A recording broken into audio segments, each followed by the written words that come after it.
So simulan natin dito mga idol sa naging laban nga po ng Los Angeles Lakers kontra sa kupunan ng OKC Thunders. Bale rematch ito mga idol, no? Nadaya ho ang Lakers matapos din ma-eject ng referee. Eto nga pong si Luka Doncic. Tignan natin mga kaibigan yung naging laban, no? Pero bago ho yan, huwag niyo po muna kakalimutan na mag-like and subscribe sa ating YouTube channel. Maraming salamat po. Nakita natin mga kaibigan, final score 136 to 120.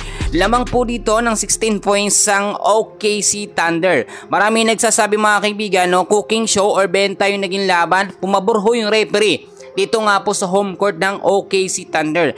Kung titignan nyo mga kaibigan, maganda yung opening ng game, and so far yung ginamit dito na starting 5 na lineup nga po ni JJ Redick. Tignan muna natin.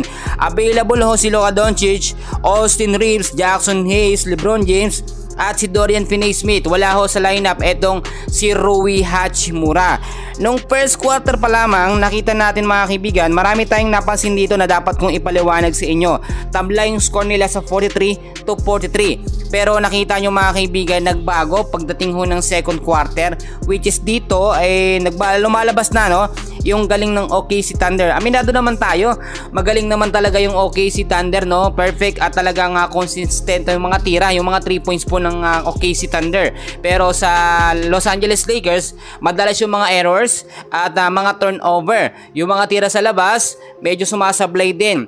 Nakalamang dito ng 8 puntos po, no, etong OKC Thunders, 80 to 72 dito nga po sa halftime. Pero pagdating ng third quarter mga kaibigan, nakahabol naman dito ang Lakers, no. Nakalamang pa ang Lakers mga idol at naitabla pa nila. Marami tayong nakita mga kaibigan, lalo ng huling quarter sa fourth quarter, nagkaroon na ng sinasabi nating dayaan. Usually ganito naman, no, kapag nasa top 1 po ang teams na kalaban ng Lakers, minsan hindi na halata yung pandaraya. Paano ko nasabi mga kaibigan? Siyempre, ang sasabihin lamang ng mga fans ng OKC Thunders, malakas sa top 1 ng kalaban ng Lakers, no, imposibleng dayain sila. Nakita nyo naman kung paano pumapabor ang referee dito nga po sa Thunders, no. Tapos na-eject pa etong si Luka Doncic. Kung hindi na-eject, for sure kayang-kaya pa makahabol at manalo ho ng Lakers mga idol. Kung titignan nyo ngayon mga kaibigan sa standings, no, nasa pangatlo pa rin etong Los Angeles Lakers, and so far kung nanalo sana sila dito, kaya pa't may chance pa sana maka top 2, no.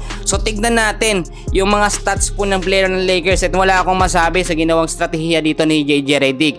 So far si LeBron James nabigyan ng 35 minutes of playing time, meron hong 7 rebounds, 3 assists at 28 points. So far si LeBron ang highest leading scorer po ng Lakers, no, dito sa laban sa OKC Thunders. Dorian Finney-Smith, nakita natin 32 minutes of playing time, babad na babad din, 2 rebound, 2 assists at 12 points. Jackson Hayes mga idol, grabe, muntik nang mapuruhan doon si Jackson Hayes. Nakita natin, no, nung tinamaan siya ng foul ito nga pong OKC Thunder, pero hindi tinawagan ng referee.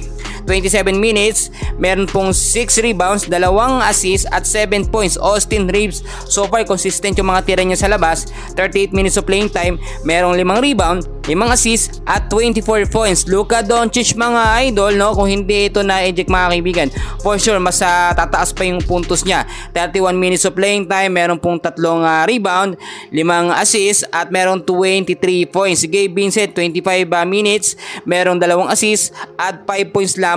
Nakita natin mga kaibigan, nagamit din si Dalton Knecht pero limited time lamang, 14 minutes lamang, at merong 3 rebound, 3 assists. Hindi naman nakakapagtaka dahil hindi naman napapasahan si Dalton, no, pero may ginawa si Dalton Knecht na talagang nasupalpal siya, no. Sinubukan niya talagang dakdakin, no, i-posterize po yung kalaban pero hindi kinaya.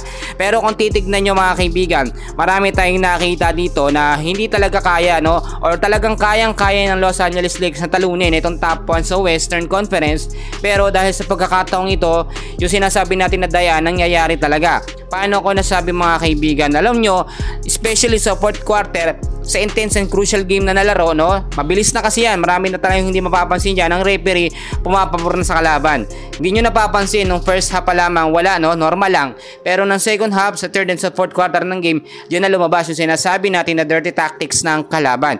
Marami namang nagsasabi na porkit tatalo ang Los Angeles Lakers, sasabihin dinaya ito. Totoo naman talaga mga idol, hindi naman tayo basta-basta lamang gumagawa ng kwento. Kahit ho tignan nyo sa ibang mga content creator, talaga nandun yung proof na dinaya po ng OKC Thunders ito pong Los Angeles Lakers. And para sa akin, super maganda ang pinakita ng Lakers dito, no? Sa starting 5 nila, wala tayong masabi. Si Rui Hachimura hindi nakapaglaro, pero asahan natin sa mga susunod na game ng Lakers mga idol ay makakapaglaro si Rui Hachimura. Maganda rin sana na mag-try ng panibagong sistema etong si JJ Redick. Ano yung panibagong sistema na aking sinasabi? Gumamit siya ng magagaling na shooting guard, gamitin ibabad etong si Gabe Vincent, ganyan din si Dalton Knecht, no? Bigyan ng mahabang minuto para masubukan po ang galing sa mga intense and crucial game, lalo na sa magalalakas na mga koponan. Inaasahan natin mga kaibigan sa mga susunod na game ng Lakers, no, ay mas magiging madali na kasi sumabak na sila dito sa top 1 na team dito sa West, no?